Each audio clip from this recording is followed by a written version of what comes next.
Mr. Austin. I just won't believe it. I know my grandfather was murdered. But that's impossible, Linda. Your grandfather was in a hospital bed, attended by several doctors, I among them, when he died. Yes, I know that. But just the same, I know that Joe Reed killed him. Linda, you'll have to face the facts. I know as well as you do that Joe Reed hated your grandfather. But your grandfather died a natural death. He suffered from heart trouble for 18 years. It was his heart that killed him. No, Doctor. Joe Reed killed him. I know it. I feel it. Why, Linda? Why would Reed kill your grandfather? You know very well why, Dr. Austin. Grandfather left him $50,000 in his will. Well, if that's your only logic, you and I had a reason to kill your grandfather, too. He left me $25,000. And you get more than $100,000. That doesn't make any difference. Grandfather was going to cut Joe Reed out of his will. I know it, and I think Reed knew it, too. And he killed Grandfather before he could do it. To keep him from changing his will, eh?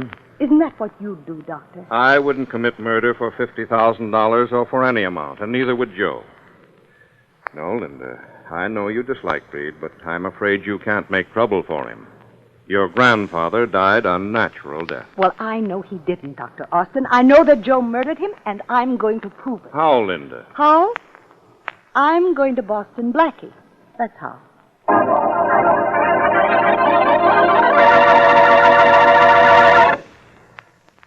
Now, on to Dick Calmer as Boston Blackie. Enemy to those who make him an enemy. Friend to those who have no friend.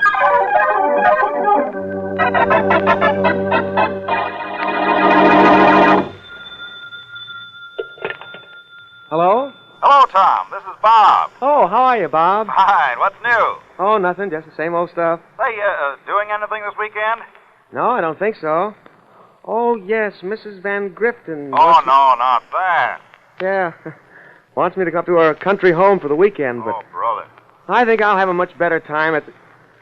Yeah? No. Hello? Who are you? Hello, Tom. Put down that knife. Hello? Tom!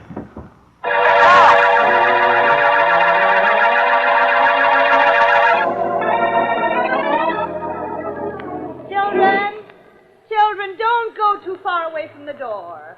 And don't be late for supper. Yeah, they never listen to me. Where did you come from? Who are you? No, put down that knife.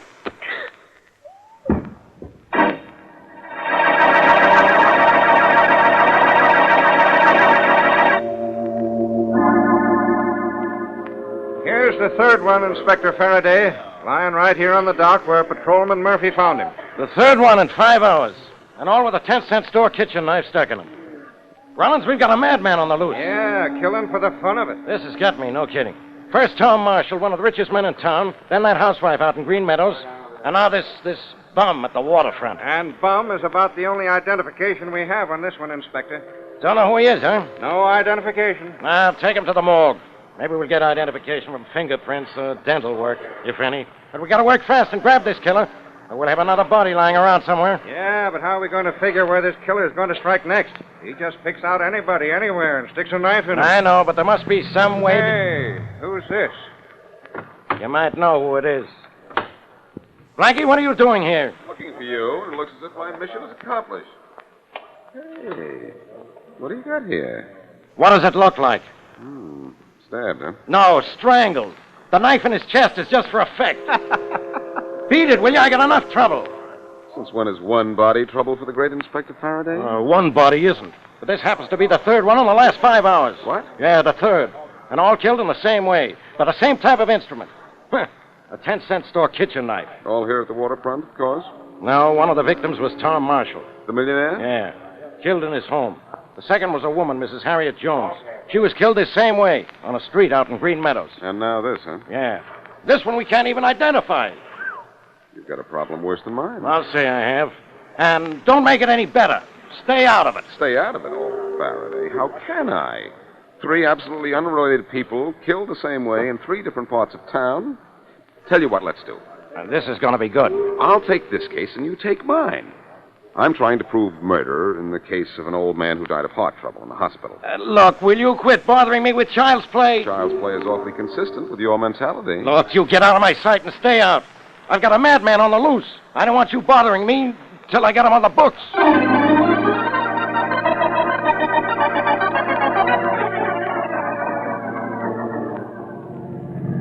Where are we going, Blackie? The city hospital, Mary, to see Dr. Austin. What can he have to do with the 3 madman murders? Nothing, Mary. Faraday won't let me work on that case with him, and he won't give me enough information so I can go to work on it myself. So? So I'm going to see what I can do for Linda Graham. Oh, Blackie, it's just nonsense to believe what she told you about her grandfather being killed. Oh, Mr. Graham died of heart trouble. I know, but she thinks a man named Joe Reed killed him. Now, how? He died in a hospital bed surrounded by doctors. I know that, too. But according to Miss Graham's story, Joe Reed was an old man Graham's secretary. Oh, I see, and all secretaries kill their bosses. Now, what sense does that make? None. Reed was afraid he was going to be cut out of old man Graham's will, so he wanted to kill him before he had a chance to change that will. You say that as if you believe it. No, Mary, I don't believe it. Not yet, anyhow. But Miss Graham came to me in good faith, and I promised her that I'd do what I can for her. So? So, you're going to do what you can for her? Which is? Nothing? Well, not exactly nothing.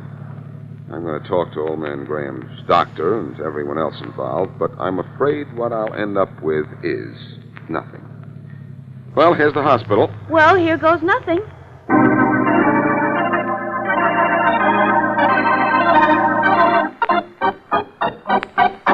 Dr. Austin? Yes, I'm Dr. Austin. I'm Boston Blackie, Doctor. How do you do? You won't mind if I ask you a few questions, will you? No, not at all, Blackie. In fact, I've been expecting you. You have? Yes. Linda said she was going to see you. Well, she did see me. She thinks her grandfather was murdered. Yes, I know, and by Joe Reed. Uh-huh, because Joe Reed was afraid he was going to be cut out of Graham's will. Any possibility Reed murdered Graham? None whatsoever, Blackie. I treated Graham for 18 years. He died in this hospital in the presence of 2 other doctors, both of whom have attested that heart failure killed him. Thank you, Doctor. It looks as if Graham's death was quite all right, and Miss Linda Graham is quite all wrong.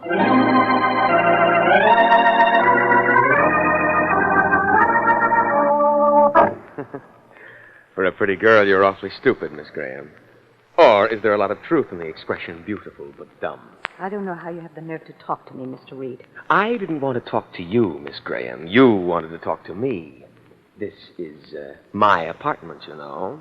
And why do you even have an apartment? Because my grandfather was too kind to fire you, even after you had robbed him. I robbed your grandfather? Then why wasn't I sent to jail?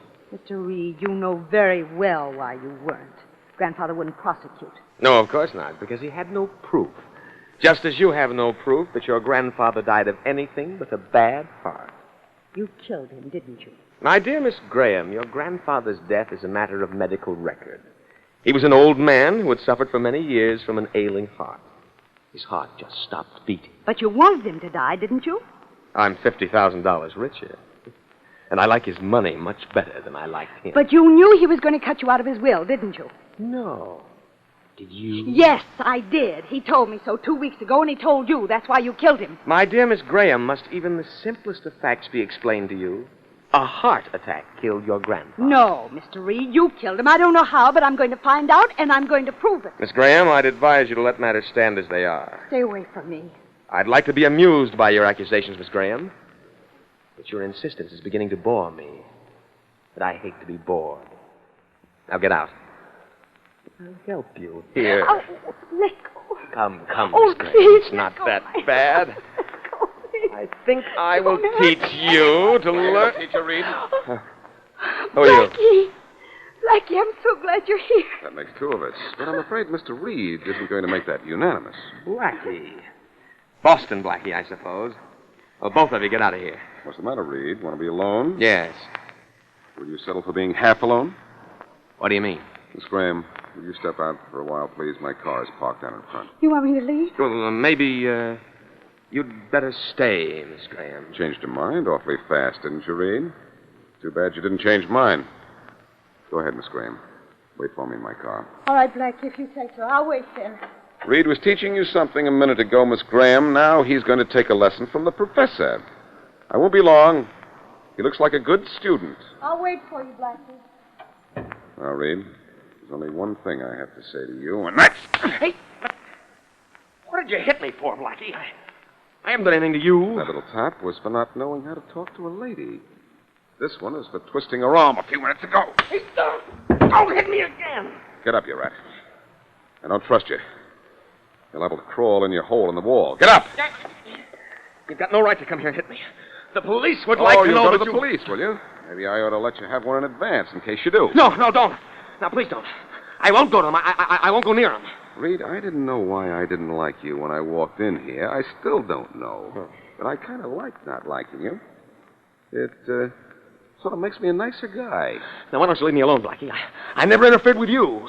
You know, Miss Graham had an idea. You were responsible for her grandfather's death. He died of... I know. He died of heart failure. Yeah. Her idea is that perhaps you didn't actually kill him, but you were responsible for something phony somewhere along the line. And after seeing you, I don't doubt it. Now, let me alone, Blackie. Now, please, let me alone. Sure, I'll let you alone. Only you've given me some cause for thought. You're so exact, so precise. Your clothes, well, they're just so. I wonder how your etiquette is. I wonder if you know the proper way to, let's say, hold a knife.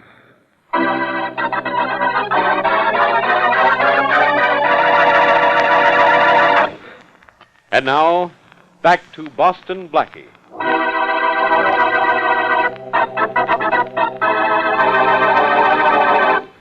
Linda Graham comes to Blackie to accuse Joe Reed of murdering her aged grandfather.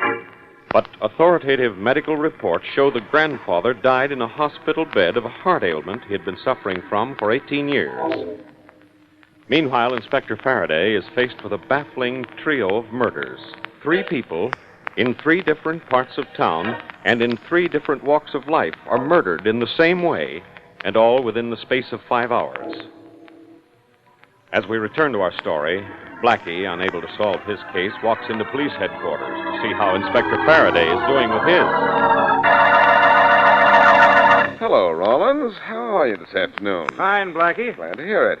Don't bother to announce me. I'll go right into Faraday's office. Oh, no, you don't, Blackie. The inspector doesn't want to see you. Even if he telephoned for me, Rollins? Oh, he called for you? Well, that's different. Go right in. Thanks, Rollins. Hey, wait a minute. Blackie, come back here. Did the inspector call for you? I didn't say he did, Rollins. My best chance was if I he had said teeth. even if he did. Yeah, that's right, Doctor. Thanks for letting me in. Yeah. Okay. You got the identification, huh? Good. Thanks, Dr. Parker. Goodbye. Oh, so it's you. Well, the same goes for you, too, Blackie. Goodbye. Now, Faraday, you know you don't mean that. You're glad to see me, aren't you? Yes, Blackie, I am.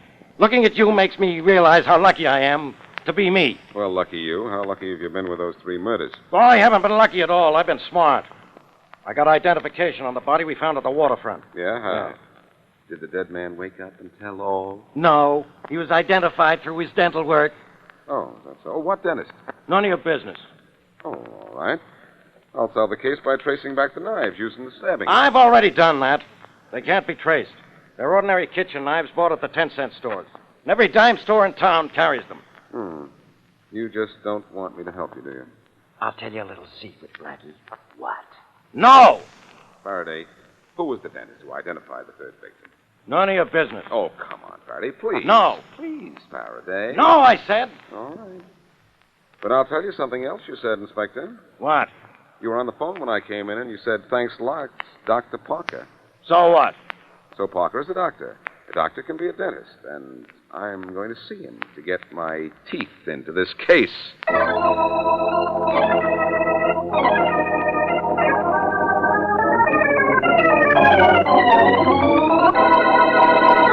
Yes, Blackie, I identified the dental work for Inspector Faraday. The dead man was Ernest Brown, a carpenter here in the building. I see. But, Well, do you know any reason why anyone would want to kill him, Dr. Parker? No, none at all. But I will tell you something. I was about to call the police when you came in. Mrs. Harriet Jones, the madman's 2nd victim, was also a patient of mine. What? Yes, Miss Wesley. Oh, I know that she lived out in Green Meadows, but I used to practice out there, and, well, she got in the habit of coming to me. Well, Don't tell us Tom Marshall was a patient of yours, too. If he was, I'm going to faint. Well, Tom Marshall wasn't a regular patient of mine. He was passing by one day, and he had a toothache, and saw my sign and stopped in for an emergency treatment. One day? What one day? That might have some significance. Yes, I think it does, Blackie. That's what I was going to call the police about. It was a week ago last Friday. Well, why call the police about that? Because, Miss Wesley, a week ago last Friday, Ernest Brown and Harriet Jones were in my office, too. And all three of them were here at the same time. Well, I'd say that's interesting, but it's not. It's more than interesting. You think it has direct bearing on their being murdered by this madman? I don't know. It's the first hint of a connection to the three of them. Dr. Parker, while they were here, was anyone else with them? No. The three of them were alone in the waiting room. My nurse and I were busy in the other room with another patient. Then that's it. While they were sitting here, they saw something or heard something the killer didn't want them to see or hear. Come on, Mary. Where to? I'll tell you later. Dr. Parker. Yes? Call Inspector Faraday and give him the information you just gave me, but tell him not to do anything about it until he hears from me. All right. Come on, Mary. Let's grab an elevator and get out of here. All right. Blackie, are we really on the way? What are you looking at? At that door at the other end of the hall. Here, I'll ring for the elevator. For goodness sakes, by the name on the door, it's Lester Graham's old office. Yes. Very interesting. Maybe our mad killer is Joe Reed, and the three patients in Parker's office heard him say he was going to kill... Oh, no. Why not? Oh, just one little fact, Mary. Graham wasn't murdered.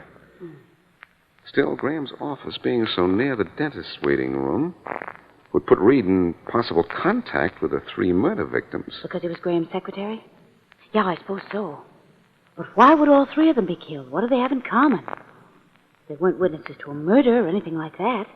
No, but what were they witnesses to? We'll find the answer to that, and you'll find out why they were killed. That's a great statement, Mary. Oh, I'm a great girl. My gosh, have the elevators in this building stopped running? Huh? Oh, what are you doing, daydreaming? No, day thinking. What can three different people from three different parts of the city have in common? I don't know. But let's stay with that witness angle. What could they have seen? Mary, I've got it. If there was another will cutting Reed out of Graham's first will, I've got it. Got what? Mary, it takes three witnesses to make a will absolutely uncontestable. The three people in Parker's waiting room could have been witnesses to Graham's second will, if there was such a thing. He could have been looking for witnesses and walked in there. That's right, Blackie. And Reed knew about the will, stole it, destroyed it, and then killed the three witnesses. That is, of course, providing a second will existed. Well, how can you find out? As you say, it's probably been destroyed. I think I know how, Mary. Come on. We've got to get to a telephone.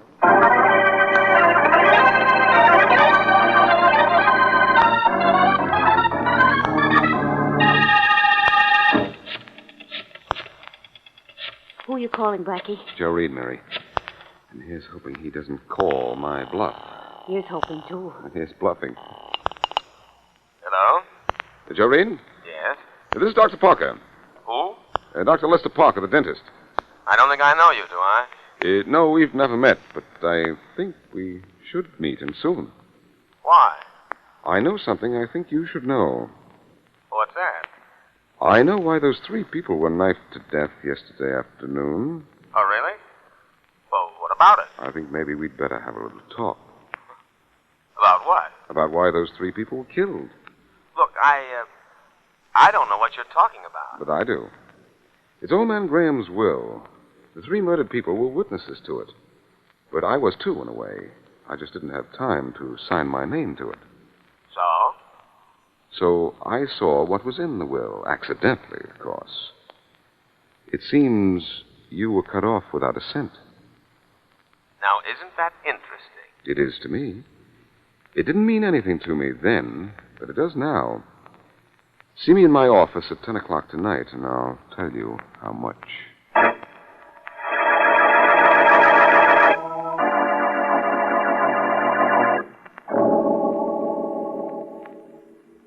Is there only one entrance to this office of yours, Dr. Parker? Yes, Blackie. Just the door to the reception room here. Yeah. Oh, that's good. He won't sneak up behind us, huh? No, if he shows up at all, which I'm beginning to doubt. It's 10 after 10 already, and not a sign of him. Maybe your trick isn't going to work. Maybe Reed isn't a murderer. But it won't be your fault if I can't prove anything. You're a brave guy to go through with this, Doctor. If Reed's the man we're after, he's a dangerous killer. Blackie. We simply... The elevator door just opened. Good now. Shh. Stay back from the door. Don't worry, I'm back. He's coming down the hall. Yeah, I hear him. Take him into your office when he gets in. But leave the door open so I can hear. I'll get back at this desk now. Just outside the door now. Good luck. Thanks.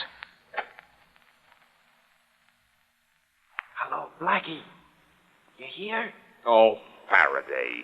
Blackie, what are you doing hiding in the dark? Not trying to hide from you, Inspector. Turn on the lights, Dr. Parker. All right. I'm afraid our trick didn't work. What trick? And what was Miss Wesley's idea of telling me you were in danger? Skip it. Inspector, you know Dr. Parker. Yes, we've met. Sure. Blackie, what are you up to? I thought I was up to grabbing your killer for you, but it seems my suspect didn't come up to be grabbed. Come on, Doctor. I'll drive you home. Okay, I'll get... You come along, too, Faraday. I'll tell you all about it on the way.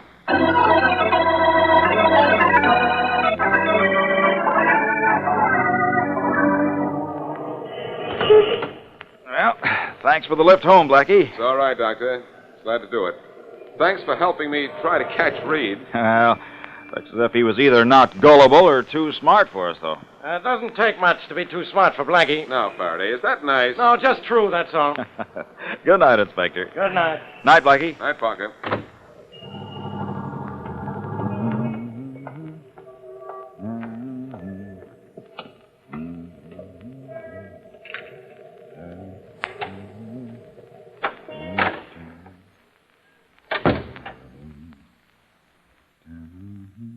Good evening, Dr. Parker.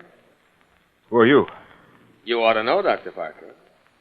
You said you wanted to see me tonight in your office at 10 o'clock. You're Joe Reed. Marvelous deduction. Sorry I couldn't keep my appointment with you at your office, but it seemed so unwise. I don't like traps. Traps? Do I look like a fool, Dr. Parker? Oh, I see. You were afraid the police might be waiting in my office with me, eh? Yeah. Do I look like a fool, Mr. Reed? Look, I can make a great deal of money keeping the police away from you. You can? Yes, as much as you can afford to pay. What makes you think so? What I know about you, old man Graham's second will, and the 3 people killed by what the police think is a madman. You think I killed them? I know you did.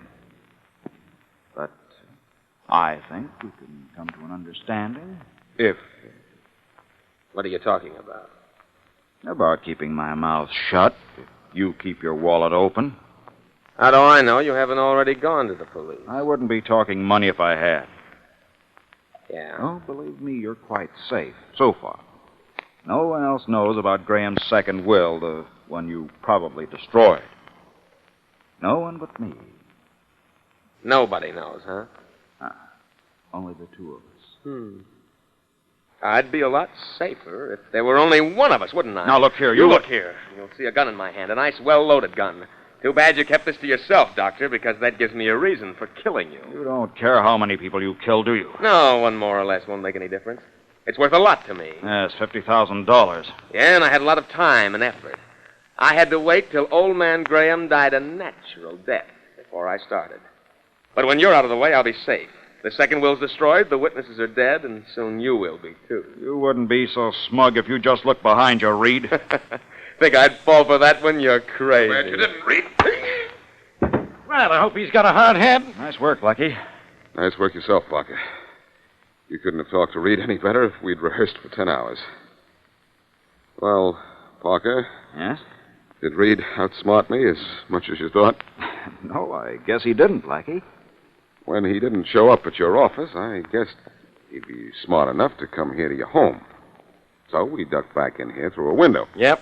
I guess you could say we came through, huh? It's funny how I knew Joe was guilty, Faraday. He irritated me. Every time I saw Reed, I saw red.